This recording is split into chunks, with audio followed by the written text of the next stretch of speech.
sabaw niya ang panghalo natin sa gulay.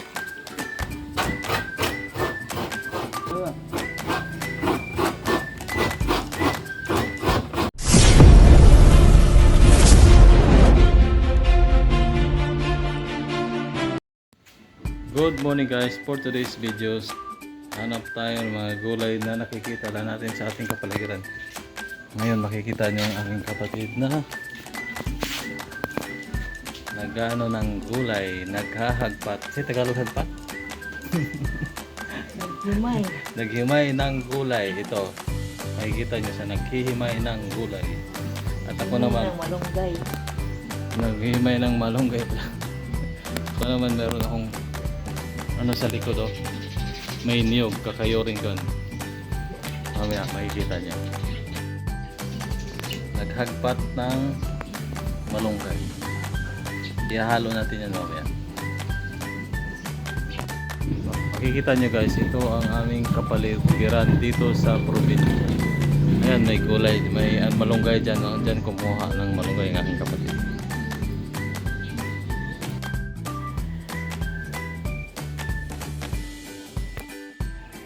Ito mga niyog na tanim ng aking mama. Mga anim yata to. Hanggat dito sa likod. Yan meron din. May saging. Meron siyang mga gabi. Yan o, sa likod. Gabi, tapos tanglad. May bayabas doon, malunggay.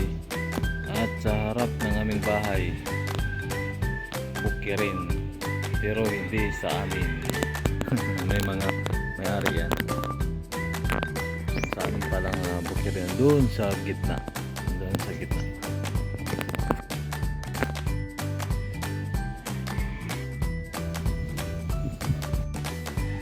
At dito sa gilid may mga halaman. Ayan, yan din ang mga tanim ng aking mama. Tayo ay magbunot ng niyog kasi halo natin. At gagawa tayo ng ginataang gulay, pagkaing probinsya. Niyog na kakayorin. Kaya lang magbunot muna ako. So guys, ang ating niyog na kakayorin. Magbunot muna tayo. What?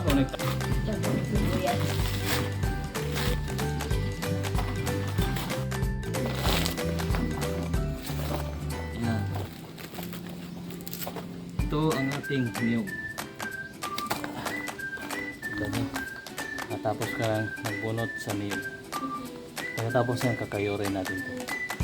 Saka yung ginagat pa ako ng dahing ano. Gat pa ako ng langgam. Yung langgam oh. Ano. Tapos na.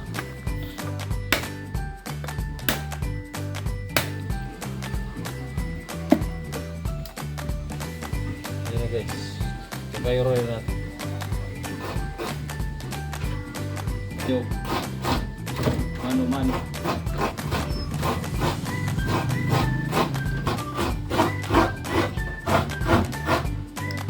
Ito magkayod ng guys. Magkayod na niyog. Kaya lang dandahan ka kasi yung talim ng pangkayod ay napakatalim. Nakakamasugatan. Baka pati kamay mo, magiging ulam mo.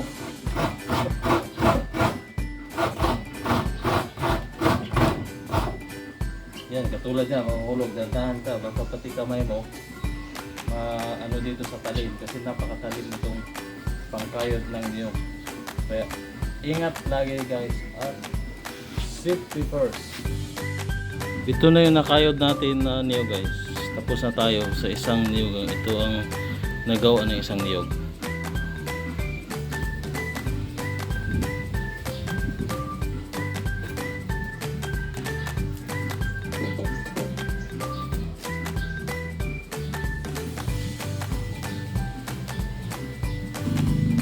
Mag-treat tayo ng tuyo guys.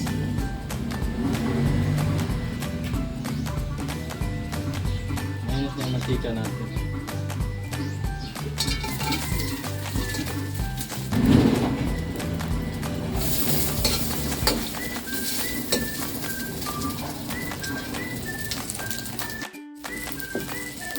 Tuyo natin. Tayo ng tuyo. Panghalo natin sa ating gulay. Ginataang gulay. Hello guys, nandito yung pinsan ko, si Richel. Natiran ako ng ginataang nangka. Masarap to.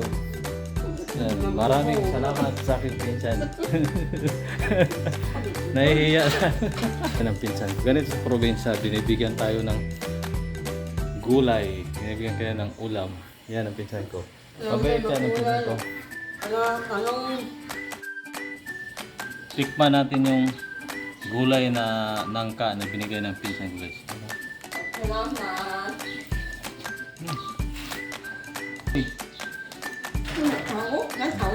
Sarap. Yan guys, oh. Yung nangka na binigay niya sa akin. Napagsarap. Juice lang. Ano guys? Naghuhugas naman ako guys. Ang kamay.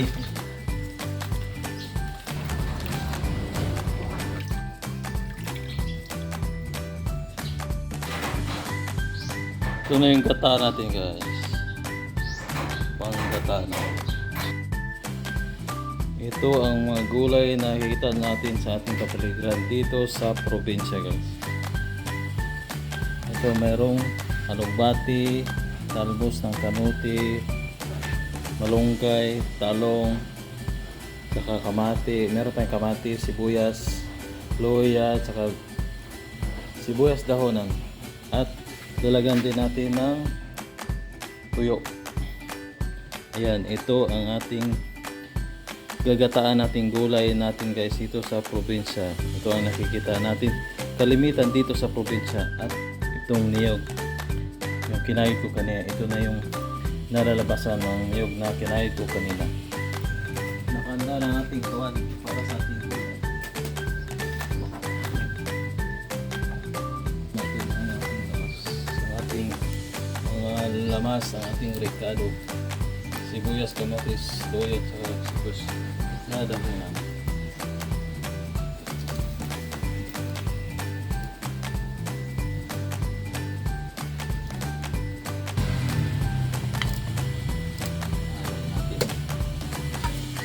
Tuyo. Tuyo nilagay ko.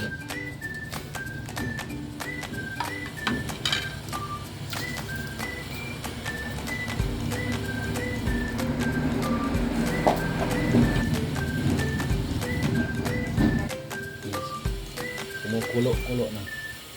Kumukulo-kulo.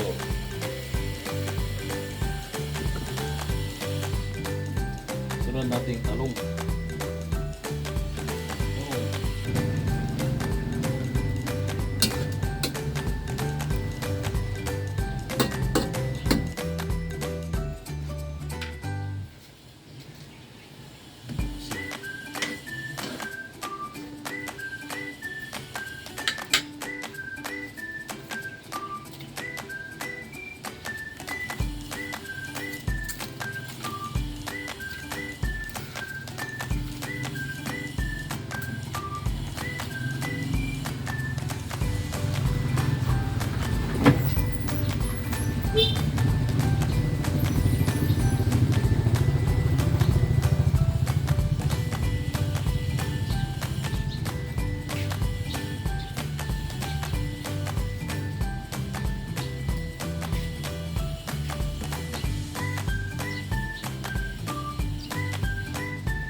Lalo ang ating gulay na saluyot, alugbati at saka pinangkong.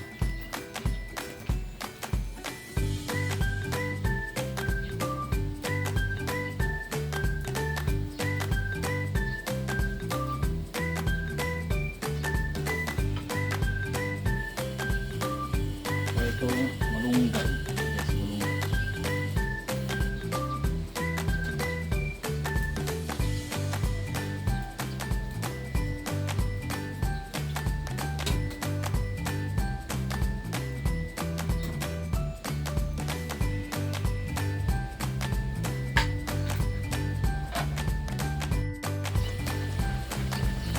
Ito na yung gulay natin guys. Ginataang sari-saring gulay dito sa probinsya. Tapos nilagyan natin ng tuyo. Luto na. Kaya pwede na siyang ihain. Pwede na siyang iulam. Ang sarap, di ba?